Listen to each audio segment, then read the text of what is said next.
कहानी की शुरुआत हम एक जगह के सीन देखते हैं जहाँ पे कुछ लोग भाग रहे होते हैं जंगलों के अंदर। तभी एक लड़की कहती है टाइम कितना बचा है, और हम उस लड़की के पीछे देखते हैं जहाँ पे कुछ और लोग होते हैं जिनके हाथ में हथियार होते हैं, और उनमें से एक बंदा कहता है 8 मिनट बचे हैं, और वो लड़की कहती है बस थोड़ी देर और। तभी हम किसी के पैरों को देखते हैं जो उनका पीछा कर रहा होता है, और वो लड़की कहती है हम बस उसके पास है, वो ग्रेवयार्ड। और वो सभी तेजी से ग्रेवयार्ड की ओर भाग रहे होते हैं, और उनका पीछा कोई मॉन्स्टर जैसे दिखने वाली चीज कर रहा होता है, और वो सभी ग्रेवयार्ड के अंदर आ जाते हैं और उनका पीछा वो मॉन्स्टर अभी तक कर रहा होता है। तभी उनमें से एक लड़का कहता है जल्दी से गेट को बंद करो, और वो लड़की बटन दबाते हुए गेट को बंद कर देती है, और वो सभी गेट के सामने खड़े हो जाते हैं, और हम देखते हैं उस मॉन्स्टर को जो गेट के बाहर खड़ा होता है, और धीरे धीरे वो गेट बंद हो रहा होता है, और जैसे गेट बंद हो जाता है वो मॉन्स्टर दरवाजे पे पीटना चालू कर देता है, और ये लोग राहत की सांस लेते हैं यहाँ पे। और वो लड़की कहती है ऑल राइट चलो अब बस की ओर चलते हैं, और सीन बस की ओर दिखाया जाता है जिसके अंदर वो सभी लोग बैठे होते हैं काफी ज्यादा थक के, और उनमें से एक लड़का कहता है ये काफी बुरा था। और सीन लड़की की ओर शिफ्ट होता है जो अपने पैरों को दबा के अपने पैरों की मसाज कर रही होती है, और वो कहती है वो धमाका बंद हो गया। और उनमें से एक लड़का कहता है शायद से उसने हार मान ली या फिर कुछ और हुआ होगा। तभी अचानक उस लड़की को कुछ आवाज आती है, और हम देखते हैं बस के अंदर किसी के हाथ को जो अंदर की ओर आ रहा होता है, और हम देखते हैं ये वही मॉन्स्टर होता है जो बस के अंदर घुस चुका होता है। और ये सब देख के उसको काफी हैरान हो जाते हैं, और ये लोग बोलते हैं आखिर ये कैसे हुआ। और हम देखते हैं उनका हथियार भी उस मॉन्स्टर के पीछे रखा हुआ होता है, और हम देखते हैं वो मॉन्स्टर उनकी ओर आ रहा होता है, और ये सभी बच्चे डर के पीछे जा रहे होते हैं। और यहाँ पे चैप्टर 1 खत्म हो जाता है। चैप्टर 2 की स्टार्टिंग पिछले सीन से होती है जहाँ पे वो मॉन्स्टर बस के अंदर घुस चुका होता है, और ये बच्चे डर के पीछे की ओर जा रहे होते हैं। और वो लड़की कहती है क्या हम दरवाजे को खोल सकते हैं, और कोई कहता है वो ब्लॉक हो रखा है, और उनमें से एक चश्मिश कहता है अब हम क्या करें, और एक बच्चा कहता है तुम मर जाओ एडन। और वो मॉन्स्टर उनके ऊपर अटैक करने के लिए आगे की ओर बढ़ता है, और ये देख के वो सभी बच्चे काफी ज्यादा डर जाते हैं, और एक बच्चा अपने हाथ को आगे की ओर करता है, और हम उस मॉन्स्टर को देखते हैं जिसने अपने हाथों से उनके ऊपर अटैक कर दिया होता है। तभी वो लड़की बेड से उठ जाती है, और हमें पता चलता है ये सब उसका सिर्फ एक सपना था। और वो लड़की कहती है वो काफी क्लोज था। तभी उसका फोन वाइब्रेट होता है, और उसके अंदर मैसेज आ रहे होते हैं जहाँ पे लोगन नाम के बंदे ने लिखा था क्या सभी लोग ठीक है। और एडन कहता है वो काफी क्लोज था, और टाइलर कहता है फिजिकली हाँ लेकिन मेंटली नहीं। और बैन कहता है क्या किसी ने वो होमवर्क को फिनिश कर लिया। और ये सभी मैसेज देख के वो लड़की मुंह बना लेती है क्योंकि उसने अपना होमवर्क फिनिश नहीं करा था, और वो फोन पे मैसेज करके वापस से सो जाती है। और सीन शिफ्ट होता है घर के बाहर का सीन दिखाया जाता है जहाँ पे वो लड़की खड़ी होती है और वो बस का वेट कर रही होती है। तभी एक बस आता है जिसके अंदर वो लड़की चढ़ जाती है, और उस बस के अंदर एक लड़का कहता है हे यार क्या पिछली रात काफी मुश्किल थी। और एरन बैग से कुछ निकालता है और उस लड़की को कहता है मैंने अपना होमवर्क फिनिश कर लिया, क्या तुम भी इसे कॉपी करना चाहोगी। और लड़की इस होमवर्क को देख रही होती है, और लड़की अपने मन में सोचती है इसकी एनर्जी कभी खत्म नहीं होती आखिर कैसे। और वो लड़की उसे थैंक्स कहती है होमवर्क के लिए। सीन स्कूल की तरफ आता है जहाँ पर टीचर कहता है गुड मॉर्निंग बच्चों। तभी दरवाजा ओपन होता है जिसके अंदर से वो लड़की और उसके दोस्त आते हैं जिनका नाम आइडन और बैन होता है, और लड़की का नाम एशलिन होता है। और इनका टीचर ने देख के अपने मन में सोचता है ये लोग हर सुबह ऐसे ही दिखते हैं, क्या ये लोग पूरी रात जागे रहते हैं। और वो लड़की और उसके दोस्त टीचर को गुड मॉर्निंग कहते हैं, और बाकी बच्चे भी टीचर को गुड मॉर्निंग कह रहे होते हैं, और वो लोग अपने सीट पे बैठ जाते हैं काफी थके हुए हालत में। तभी उनका टीचर कहता है तुम सभी लोग अपने होमवर्क को दिखाओ, लेकिन कोई भी इसका रिस्पॉन्स नहीं देता जिसकी वजह से वो टीचर रोने लग जाता है। और हम एशलिन को देखते हैं जो बेंच के ऊपर सो रही होती है। तभी उसको बेल सुनाई देती है और वो उठ जाती है, और वो टाइम को देखते हुए कहती है मैं फिर से क्लास में सो गई, ऐसा लगता है कि मैं अकेली नहीं हूँ बाकी भी सो रहे हैं, ऐसे तो हम सभी के सभी यहाँ पे फेल हो जाएंगे, लेकिन हम इस सिचुएशन में कुछ कर भी नहीं सकते जैसे हमारे साथ चल रहा है। और एशलिन अपना बैग पैक कर रही होती है। तभी एशलिन को आवाज देता है और उसके दोस्त कहते हैं हम सभी साथ में लंच कर रहे हैं, क्या तुम भी हमारे साथ आओगी, तुम्हें पता है हमें कुछ चीजों के बारे में बात करनी है। और वो लड़की कहती है ठीक है। ये हमेशा स्टफ कहता है जब भी इसको फैंटम के बारे में कुछ कहना होता है। और यहाँ पे चैप्टर 2 खत्म हो जाता है। चैप्टर 3 की शुरुआत हम कैंटीन का सीन देखते हैं जहाँ पे कई सारे बच्चे खाना खा रहे होते हैं, और वहीं पे एशलिन और उसके दोस्त होते हैं जो थके हुए हालत में खाना खा रहे होते हैं, और उनमें से एक बंदा वहाँ पे सो भी चुका होता है। और एशलिन कहती है जैसा मैंने सोचा था ये उतना ही ऑकवर्ड है। और कोई कहता है मुझे ऐसा लगता है कि हमें स्वाना जाना चाहिए, और सभी लोग एक दूसरे को देख रहे होते हैं। तभी उनमें से एक चश्मिश कहता है मैंने सोचा था कि सभी इस बात पे एग्री होंगे, वो काफी खतरनाक था। और वो ब्लू शर्ट वाला बंदा कहता है तो इससे क्या होगा, हमें चीजों को वैसे ही रहने देना चाहिए जैसे वो है। और एशलिन कहती है मैं आधे रूप से फंसने से अच्छा पूरी तरीके से फंसना पसंद करूंगी। और ब्लू टी शर्ट वाला बंदा कहता है अगर तुमने मैं शुरू से ही सच्चाई बताई होती तो हम इस तरीके से नहीं फंसे होते। और एशलिन कहती है मैंने तुम्हें पहले ही बताया था कि आखिर मैंने ये क्यों नहीं करा। और स्माइली टी शर्ट वाला बंदा कहता है क्या तुम वो नहीं हो जो तुम्हें बताने वाले थे। और वो बंदा जो हेड डाउन करके बैठा होता है वो कहता है ये तुम ही हो जिसने इसे प्रैंक समझ के छोड़ दिया था। और वो स्माइली टी शर्ट वाला बंदा कहता है अगर उसने कुछ कहा भी हुआ होता तो क्या तुम उस पर विश्वास कर लेते, जैसी तुम्हारी पर्सनैलिटी है मुझे डाउट होता है। और वो ब्लू टी शर्ट वाला बंदा चिल्लाते हुए अपनी जगह पे खड़ा हो जाता है और वो कहता है मैं विश्वास करता चाहे नहीं करता, कम से कम उसे कुछ कहना तो चाहिए था। अब हम पूरी तरीके से डिमोनिक डायमेंशन के अंदर फंस चुके हैं, और उसके साथ ही अपराधे हुए देख रहे होते हैं उन क्रिएचर से भागना जो कि इंसानों को मांस खाते हैं। मैं गिनती भी भूल चुका हूँ कि मैं कितनी बार मौत से बचा हूँ, और ऊपर से हम में से किसी ने ढंग से नींद तक नहीं ली, और उन्हें पेरेंट्स को भी नहीं बता सके। और हम देखते हैं ये सुन के इसके साइड में जो बंदा खाना खा रहा होता है वो अपनी सीट से हट जाता है। तभी एक बंदा टेबल पे हाथ मारता है जिसकी वजह से से ब्लू शर्ट वाला बंदा चुप हो जाता है और हम देखते हैं ये वही बंदा होता है जो हेडफोन करके बैठा होता है और वो उसको इशारे में कहता है तुम चुप हो जाओ, जिसकी वजह से वह कांपने लग जाता है और वह ब्लू शर्ट वाला बंदा कांपते हुए कहता है अगर हम सवाना में वापस नहीं गए जहाँ से ये चक्र शुरू हुआ था तो फिर हमें और क्या करना चाहिए। और सभी लोग एक दूसरे को देख रहे होते हैं। तभी एशलिन कहती है उनका गुस्सा भले ही परेशान करने वाला था लेकिन ये काफी समझने लायक है। अगर हम वापस जाते तो हमें पता चल जाएगा कि हमारे साथ आखिर हो क्या रहा है और हम वहाँ से एस्केप कैसे कर सकते हैं या फिर हम हालात को और भी ज्यादा बुरा बना सकते हैं। क्या हमें रिस्क लेना चाहिए। तभी हमें 2 हफ्ते पहले का सीन दिखाया जाता है और हम एशलिन के घर को देखते हैं जहाँ पे उसको डांस के लिए काफी सारे मेडल मिले होते हैं और एशलिन वहाँ पर डांस कर रही होती है। तभी उसके दरवाजे को कोई नॉक करता है और एशलिन दरवाजे की तरफ देखती है और वो सामने वाले पर्सन कहता है तुम्हारी बस। तभी हम देखते हैं एशलिन का पैर फंस जाता है और वो नीचे गिर जाती है। तभी वो पर्सन ये देख के हंसने लग जाता है और एशलिन कहती है आखिर तुम चाहते क्या हो। वो हाँ बस तो सड़क पे खड़ी है अभी। और वो चिढ़ते हुए कहती है मैं तो अभी तक तैयार तक नहीं हुई। और वो बंदा कहता है एक कॉफी काउंटर पे रखी हुई है, क्या तुम्हें वो चाहिए। और एशलिन पानी का बोतल लेते हुए घर से निकल जाती है और वो कहती है बाय मॉम। और उसकी मॉम कहती है तुम्हारा दिन अच्छा जाए। और वो घर से निकलते हुए कहती है क्या मुझे अपने अलार्म को और भी ज्यादा जल्दी सेट कर देना चाहिए। पता नहीं मुझे ऐसा फील हो रहा है कि मुझे आज स्कूल नहीं जाना चाहिए। और यहाँ पे चैप्टर 3 खत्म हो जाता है। कहानी की शुरुआत हम एशलिन को देखते हैं जो कि बस के अंदर होती है और वो बस के अंदर मच रहे शोर से परेशान होकर कहती है ये काफी ज्यादा लाउड है। और वो अपने सामने की ओर देखते हैं जहाँ पे उसके 2 दोस्त होते हैं और इस्माइल नाम का बंदा बाहर की ओर देख रहा होता है और उसका दूसरा दोस्त उसको बाहर देखने से रोक रहा होता है। और इस्माइल कहता है क्या वो नए हैं। भी वो एशलिन की तरफ देखता है और एशलिन कहती है हमने अभी आई कांटेक्ट करा। और अपने सीट पे जाते हुए अपने मन में कहती है मेरी सीट उसके सामने है। और अपने सीट पे बैठते हुए अपने मन में कहती है प्लीज तुम मुझसे बात मत करना, प्लीज मत करना। और तभी वो बंदा खड़ा होकर एशलिन की ओर देखने लग जाता है और एशलिन उसे देख के थोड़ी हैरान हो जाती है और वो दोनों का आई कांटेक्ट होता है। तभी एशलिन पीछे की ओर गिर जाती है और इस्माइल कहता है क्या ये तुम्हारा घर है। और ये आखिर बस ग्रेवयार्ड क्या चीज है। और हम एशलिन के घर की तरफ देखते हैं जिसके घर के पीछे कुछ बस होती है और उनमें से एक बस के अंदर स्कूल बस ग्रेवयार्ड लिखा होता है। और एशलिन से कहती है वो एक जंक यार्ड है जहाँ पे सिर्फ यूज हुई बसेस पड़ी हुई है। और एशलिन अपने मन में कहती है मुझे थोड़ा सा पर्सनल स्पेस दे दो। और इस्माइल कहता है ऐसा क्या। और एशलिन कहती है हाँ। और इस्माइल कहता है वेल ये काफी डिसअपॉइंटिंग है, मैंने सोचा था कि यहाँ पे कुछ पैरानॉर्मल या अलग होगा। और एशलिन उसे कहती है तुम्हें ऐसी चीजें ढूंढने के लिए गुड लक। और बस शुरू हो जाती है और यहाँ पे कुछ देर के लिए साइलेंस हो जाता है इनके बीच। और एशलिन अपने मन में कहती है मेरे ख्याल से ये ओवर हो चुका है, प्लीज ये खत्म हो जाए। और अपने फोन को उठाती है। तभी इस्माइल कहता है एनीवे। और एशलिन अपने मन में कहती है मैं काफी करीब थी। और वो इस्माइल नाम का बंदा कहता है मेरा नाम एडन है। और एशलिन कहती है मुझे इंटरेस्ट नहीं है। और एडन कहता है ये मेरा कजिन बेन है और हम यहाँ पे पिछले हफ्ते ही आए हैं वर्गीनिया से। और मुझे ये भी याद नहीं कि ये टाउन किस तरह का है। ओ हाँ हम तुम्हारे घर के पास ही रहते हैं, क्योंकि हम तुम्हारे घर के पास रहते हैं तो हमें साथ में समय बिताना चाहिए। और एशलिन उसकी बातें सुनते हुए अपने मन में कहती है नहीं मुझे इसको रोकना होगा इस डिजास्टर के बढ़ने से पहले। और एशलिन कहती है माफ करना मुझे, ये कुछ पर्सनल नहीं है लेकिन मैं थोड़ी थकी हुई हूँ और साथ में मुझे कन्वर्सेशन करने का मूड भी नहीं है। और एडन उसे देखता है और अपनी आंखें को छोटी कर लेता है। और एशलिन साइड में देखते हुए अपने मन में कहती है फाइनली। और एडन कहता है ये ठीक है मैं समझ सकता हूँ तुम शायद थोड़ा शाय कर रही हो। और एशलिन ये सुन के थोड़ी देर के लिए फ्रीज हो जाती है। और एडन कहता है कोई बात नहीं, मैं बात करने में अच्छा हूँ तो सब कुछ ठीक रहेगा। और एशलिन कहती है मैं शाय नहीं हूँ, मैं बस अकेला रहना चाहती हूँ। और तभी उनकी बस स्कूल की तरफ आ जाती है और ये लोग बस से बाहर निकलते हैं। और एशलिन अपने मन में सोचती है आखिर मैं इससे बाहर कैसे निकलूं। और एडन स्कूल के अंदर देखते हुए कहता है ये काफी छोटा स्कूल है। और एशलिन अपने मन में कहती है आखिर ये मेरा पीछा क्यों कर रहा है, शायद से मैं इसे इग्नोर करूँ तो ये मुझे छोड़ दे। तभी एडन का कजिन उसका कॉलर पकड़ के पीछे की ओर खींच देता है और वो ऑफिस की ओर इशारा करता है। और एडन कहता है और राइट। और एशलिन अपने मन में कहती है यही मेरा मौका है। और एडन कहता है हमें अपने शेड्यूल्स को देख लेना चाहिए। लेकिन तभी उन्हें सामने की ओर देखता है जहाँ पे एशलिन नहीं होती और वो दोनों चुपचाप खड़े रहते हैं वहाँ पर। और थोड़ी देर की चुप्पी के साथ एडन हंसने लग जाता है और उसकी हंसी सुन के उसे कजन के पसीने आने लग जाते हैं। और एडन कहता है वो काफी फास्ट है। और एशलिन वहाँ से भागते हुए कहती है आखिर में वहाँ से निकल गई। और यहाँ पे चैप्टर 4 खत्म हो जाता है। चैप्टर 4 की स्टार्टिंग में हम एशलिन को देखते हैं जो कि कहती है मैं काफी ज्यादा थक चुकी हूँ। और वो सामने की ओर देखती है जहाँ से कुछ आ रहा होता है और हम देखते हैं उसके साइड से एक जूता निकलता है काफी तेजी से। इसको देख के वो थोड़ा घबरा जाती है और अपने साइड में देखती है जहाँ पे वो जूता एक दीवार के अंदर क्रैक कर देता है। और कोई कहता है मुझे माफ कर देना। और कोई चिल्लाते हुए कहता है तुम्हें तो।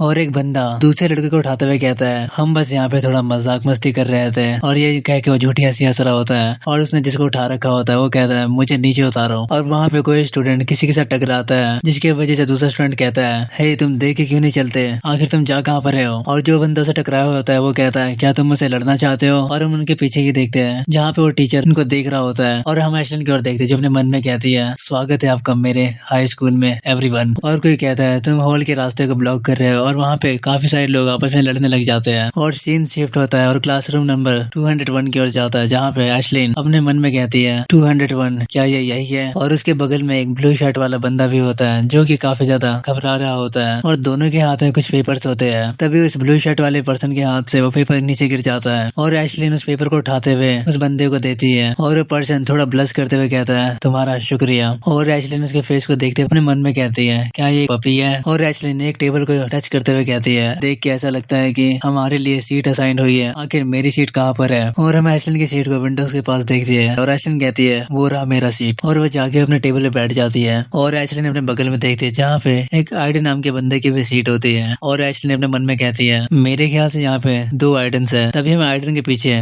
उसके कजिन की सीट भी देखते हैं जिसके ऊपर बेन लिखा होता है। और तभी एशलिन याद करती है कि आइडन ने उसे कहा था ये मेरा कजिन बेन है। और एशलिन वहाँ पे चुपचाप बैठ के अपने मन में कहती है मैं ऐसा प्रिटेंड करूंगी कि मैंने उन्हें देखा ही नहीं है। और क्लासरूम के अंदर काफी सारे बच्चे आपस में बात कर रहे होते तो कुछ बच्चे सो रहे होते हैं और सीन घड़ी की तरफ दिखाया जाता है और बच्चे कहते हैं टीचर लेट है। और एशलिन अपने मन में कहती है मुझे बुरी फीलिंग आ रही है। और डोर ओपन होता है और कोई कहता है हम लेट नहीं होते अगर तुम रिकॉर्डिंग की जगह हमारी हेल्प कर रहे होते तो। तभी क्लास के अंदर 2 लोग आते हैं और उनमें से वो लड़का कहता है सॉरी हम लेट है। और उसके साथ वाली लड़की कहती है प्लीज हमारी एब्सेंट मत लगाना। और वो लड़का कहता है वे लोग यहाँ पर नहीं है। और उसके साथ की लड़की कहती है हमारे पास अभी भी चांस है। और उनके पीछे कोई आता है और बंदा कहता है कैसा चांस। और वो कहता है तुम दोनों मेरे स्टूडेंट हो जो कि स्कूल के पहले दिन में ही लेट हो चुके हो। और वो टीचर अचानक से हंसते हुए कहता है मैं तो बस मजाक कर रहा था। और वो टीचर कहता है क्लास के रूल के हिसाब से अगर हम दोनों ही लेट है और तुम लोग मुझसे आने से पहले यहाँ पहुंच जाओ तो तुम लोग सेफ हो। और वो दोनों टीचर की ओर देख रहे होते हैं थोड़े घबराए हुए। तभी वो टीचर कहता है आखिर तुम्हारी शूज कहाँ पर है। और हम देखते उस पर्सन की शूज नहीं होती